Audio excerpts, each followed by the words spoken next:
বন্ধুরা, আজকে তোমাদেরকে ক্যাশ ডিসকাউন্ট অর্থাৎ নগদ বার্তা আমি তোমাদের বোঝাবো এবং পরবর্তী ধাপে আমি তোমাদেরকে এটা প্র্যাকটিক্যালও দেখাবো, বাস্তব যে এর কি কাজে লাগে।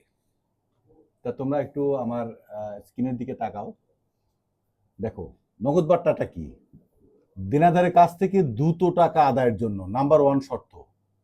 দেনাদারের কাছ থেকে দ্রুত টাকা আদায়ের জন্য, এই যে এদিকে তাকাও, দেনাদারের কাছ থেকে দ্রুত টাকা আদায়ের জন্য অথবা পাওনাদারকে দ্রুত টাকা পরিশোধের জন্য যে পরিমাণ টাকা ছাড় দেওয়া হয় বা ছাড় পাওয়া যায় তাকে নগদ বার্তা বলে। তাই নগদ বার্তার হলো বেসিক্যালি যেটা মূল ভিত্তি হলো দেনাদারের কাছে তুমি দ্রুত টাকা আদায় করবে, পাওনাদারকে দ্রুত টাকা দিয়ে দেবে।